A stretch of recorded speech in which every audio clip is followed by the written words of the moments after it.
Hi friends, இன்றைக்கி இந்த வீடியோவில் வந்து நம்ம ஒரு சிக்கன் ரெசிபி தான் பார்க்க போகிறோம். ஸோ இது ரொம்ப சிம்பிளாக செஞ்சிடலாம்.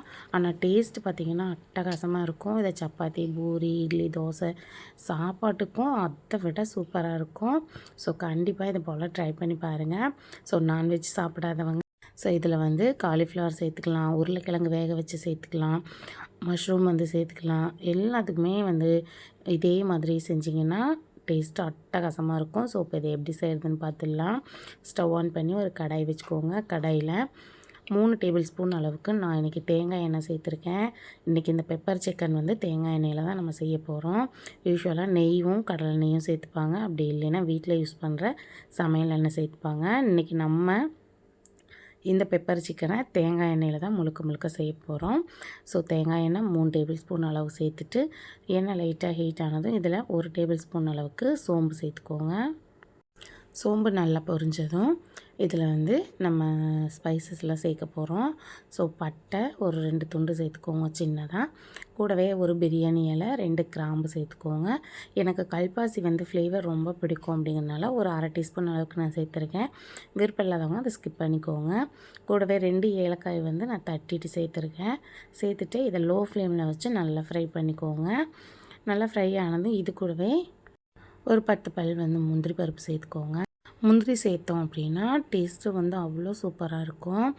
ஈவன் நீங்கள் முந்திரி அரைச்சி கூட சேர்க்கலாம். நான் இன்றைக்கி எண்ணெயில் வந்து ஃப்ரை பண்ணுறேன். சிக்கனோடு சாப்பிடும்போது ரொம்பவே டேஸ்டியாக இருக்கும். ஸோ முந்திரி சேர்த்துட்டு இதை வதக்கி விட்டுடுங்க. இது கூடவே பார்த்திங்கன்னா 2 மீடியம் சைஸ் பெரிய வெங்காயத்தை நான் தோல் உரிச்சிட்டு நீல வாக்கில் கட் பண்ணிட்டு சேர்த்துக்கிறேன். வெங்காயத்தையும் நல்லா வதக்கிட்டு ஒரு கொத்து கருவேப்பிலை இது கூடவே சேர்த்துக்கோங்க. கூடவே 2 காஞ்ச மிளகாய் வந்து 2ஆக கிள்ளிட்டு சேர்த்துக்கோங்க. சேர்த்துட்டு இதை நல்லா வந்து வதக்கி விட்டுடுங்க. காஞ்ச மிளகாய் ஜஸ்ட் ஒரு ஃப்ளேவருக்காக தான், இதில் அவ்வளோக்கா காரம் இருக்காது. நான் காஞ்ச மிளகாயில் உள்ளே இருக்க விதைகளை நீக்கிட்டு நான் சேர்த்துருக்கேன். ஸோ இந்த அளவு நல்லா வெங்காயம் வதங்கினதும் இந்த ஸ்டேஜில் சிக்கன் வந்து சேர்த்துக்கோங்க. நான் சிக்கனை மஞ்சள் தூள் போட்டு ஒரு 2 டைம் நல்லா வாஷ் பண்ணிவிட்டு எடுத்து வச்சுருக்கேன். அதை வந்து சேர்த்துக்கலாம். சிக்கன் சேர்த்துட்டு நல்லா வந்து எண்ணெயிலேயே வதங்கணும். சிக்கனை நல்லா வதக்கிக்கோங்க. சிக்கனுக்கு வந்து நம்ம தண்ணி விட்டு வேக வைக்க போகிறதில்ல. நம்ம ஆல்ரெடி வாஷ் பண்ணிவிட்டு எடுத்து வச்சுருக்கோம் இல்லைங்களா. இதை நல்லா குக் பண்ண சிக்கன்லேருந்தே தண்ணி வந்து வரும். ஸோ இதில் நீங்கள் தண்ணி சேர்த்து சிக்கனை வேக வைக்கணும் அப்படிங்கிற அவசியம் இல்லை. இப்போ வந்து ஒரு 5 நிமிஷம் வந்து நம்ம சிக்கனை நல்லா வேக வச்சுக்கலாம். அதில் இருக்க தண்ணியே வெளியில் வரும். பாருங்கள், இப்போ சிக்கன் வந்து ஓரளவு நல்லா வெந்துடுச்சு. இதில் 1/2 டீஸ்பூன் அளவுக்கு மஞ்சள் தூள் சேர்த்துக்கோங்க. ஒரு 1/4 டீஸ்பூன் அளவுக்கு ரெட் சில்லி பவுடர் சேர்த்துக்கோங்க. சேர்த்துட்டு இதை நல்லா வந்து வதக்கி விட்டுடுங்க. இதுக்கப்புறம் வந்து நீங்கள் ஸ்டவ்வை லோ ஃப்ளேமில் வச்சுக்கோங்க. ஹை ஃப்ளேமில் வச்சு வேக வைக்கணும் அப்படிங்கிற அவசியம் இல்லை. நமக்கு வந்து ஏற்கனவே பார்த்திங்கன்னா பாதி சிக்கன் வந்து வெந்துடுச்சு. ஸோ ஒரு 75% வந்து சிக்கன் வெந்திருக்கு. ஸோ மிளகாத்தூள் சேர்த்துட்டு நல்லா வந்து வதக்கி விட்டுட்டு நம்ம சிம்மில் வச்சு ஒரு 2 to 3 நிமிஷம் நம்ம வந்து குக் பண்ணிக்கலாம். இப்போ வந்து நல்லா வதக்கி விட்டாச்சு. இதில் இருக்க தண்ணி கொஞ்சம் ட்ரை ஆனதும் பாருங்கள், உங்களுக்கு பார்க்கும் பொழுதே தெரியும் அதில் தண்ணி வந்து எந்த அளவு நல்லா வற்றி வந்திருக்கு. ஸோ இந்த ஸ்டேஜில் நான் வந்து 2 துண்டு பட்டை, ஒரு 4 கிராம்பு, 3 ஏலக்காய், 1 டீஸ்பூன் கல்பாசி சேர்த்து நான் வந்து மிக்சியில் சேர்த்துட்டு நல்லா பவுடர் பண்ணிட்டு வந்திருக்கேன். அதை வந்து 1 டீஸ்பூன் அளவுக்கு இதில் சேர்த்துக்கலாம். ஸோ சேர்த்துட்டு நல்லா மிக்ஸ் பண்ணி வச்சுட்டு மூடி போட்டு ஒரு 3 நிமிஷம் வந்து லோ ஃப்ளேமில் வச்சு குக் பண்ணிக்கோங்க. அப்போ மறுபடியும் சிக்கனில் இருக்க தண்ணி வந்து வெளியில் வரும். பாருங்கள் எந்த அளவுக்கு தண்ணி இருக்குது பார்த்தீங்களா. இப்போ வந்து நம்ம இதை இன்னும் ஒரு 2 நிமிஷம் வந்து நம்ம வேக வச்சு எடுத்துக்கலாம். இதில் இருக்க தண்ணி வந்து நல்லா வற்றி வந்துடும். ஸோ இதுலேயே பார்த்தீங்கன்னா நான் ஆல்ரெடி உப்பு சேர்த்துருக்கேன். ஸோ ஷூட் பண்ண மறந்துட்டேன்.